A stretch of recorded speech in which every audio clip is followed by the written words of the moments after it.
there, guys. Welcome back to our show. In this episode, I want to talk to you about HR tips for the most distracted time of the year. The holidays are upon us. 2020 has been crazy. And as you know, the moment candy and time off and family from out of town start coming into our lives, your employees' attention just goes out the window, right? So I'm going to give you a couple of pointers here, just 5 different tips for how to really deal with that this year.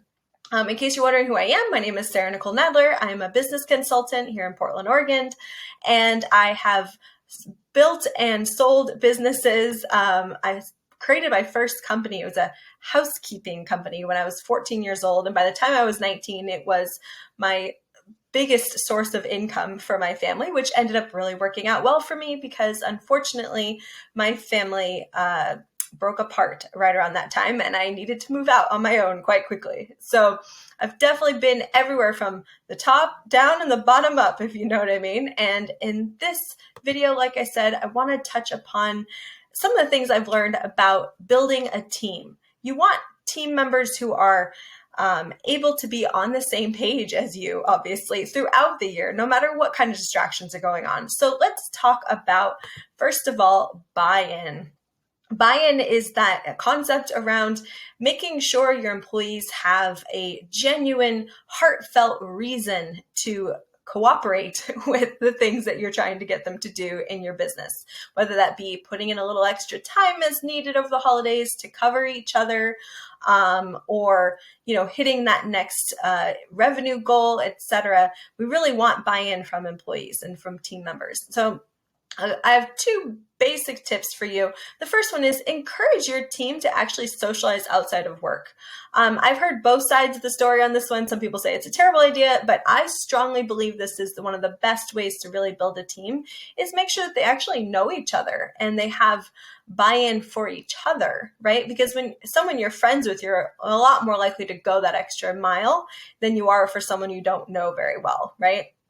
My second tip though, and this is one I think everybody can use, is surveying your employees to really get buy-in. Questions you might ask on such a survey are, what do you think the goal we're working towards is? What do you think the ideal day at our company should look like? What would motivate you to really give it your all when we have a team quota, right? Questions like that, especially when they're anonymously asked, so the person doesn't feel like they need to hold anything back, you can actually find some really great answers around the staff morale and ways to uplift that, right? Get your team all on the same page using the information from those surveys. So that can be really, really great way to get buy-in from your team. I highly recommend it. I do have a couple of already scripted surveys. If you want them, feel free to reach out to me and I'll send them to you. Tip number 2, really building a strong company culture. There's probably almost nothing you could do that could be more important if you have anyone working for you besides just yourself and your dog. If you're a solopreneur, this one's obviously something you can skip over, just hit next. But if you have even just 1 or 2 employees, all the way up to 200 employees, company culture becomes very, very important. So this time of year actually gives us a lot of opportunities to build that company culture the way you want it to be, because traditions equal culture. Let's take a look at the definition of a culture. A culture is a way of thinking, behaving, or working that exists in a place or organization such as a business, right? A company culture is the everyday core values and actions of each member of the team in pursuit of our mission. Excuse me. So let's dive into how you build a company culture. Well, over the holidays, you have a lot of great opportunities to create traditions for your business. Everything from having a Christmas party or a holiday party where we all get together and decorate the tree or decorate the office for the holidays. Over Thanksgiving, sending out a memo asking everyone to list out 5 or 10 things that they're most grateful for this year for Thanksgiving. Or in October, playing a game with your team that if they hit a certain quota early in the day, they all get to go home early on Halloween so that they can be with the kids, right? So these are great traditions to start. They motivate, they help you hit targets and goals, while at the same time building that strong tradition into the business so that people actually want to be a part of it, right? That's going to increase your teamwork a lot in the business. Another tip I have for you, especially now more than ever, is really take a look at what you're doing in terms of equality and inclusion in your business. Everything from your marketing campaigns, but also internally. Is it do you have a toxic company culture when it comes to discussing things like religious beliefs or, being inclusive and things like that? We want to really make sure that all your employees feel super comfortable being there and that there would never be any reason internally why someone would not want to apply to your business, because people of the skill sets that you need come from all different religious and racial backgrounds, right? So it's very important that you take a look at that now more than ever to ensure that people feel comfortable and included in your business. A really great resource for this is youthforhumanrights.org. They have free educational materials on what your human rights are. It's a fantastic campaign that they have. They give you all the materials you need to really start a strong inclusivity and equality program in your business for no cost to you. So I highly recommend you check that out.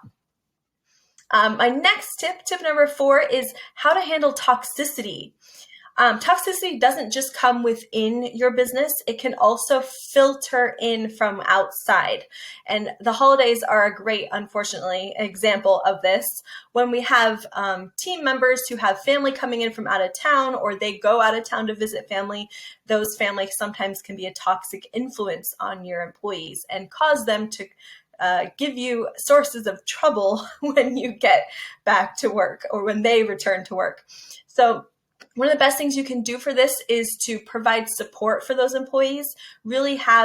I've always found it helpful right around this time of year to issue something to the employees, a memo just letting them know, look, if you have some kind of situation going on at home over the holidays, here's a hotline, or, here's the right person in the business that you can talk to from an HR standpoint, with no judgment whatsoever, just providing some kind of support system so that if they do have that kind of thing going on, it doesn't start to affect their performance. That is definitely a major thing I would absolutely no fail recommend that you do this time of year in particular, because we just have so many people in our lives who we maybe avoid the rest of the year, but they're unavoidable over the holidays. Really, you might want to take a look at that. And the last tip I have for you is really using purpose to drive your team. The key to all teamwork is commonality of purpose. So if you have people who are there just to clock in, clock out, they're just there to make a buck, you're not ever going to have as strong of a team as if you have people who really truly do have buy-in, from the sense that they're there for the right reasons. They're there for the same reason you're there. When everyone's on that same team and we're all here for the same reason or the same purpose, you'll see a lot more teamwork going on. So here's a couple of ways that you can add this commonality of purpose to your team.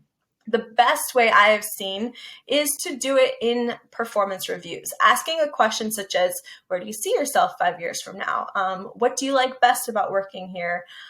Is there anything you don't like about working here? These are good questions to ask during a performance review, even though they have little, if anything, to do with the actual performance of the employee, because they help us dive into what is this person's reason for being here. And that whether or not that's gotten squashed and maybe needs to be rekindled, and that can come up in that performance review. So I highly recommend you ask a question like that and, follow it out, see where it takes you.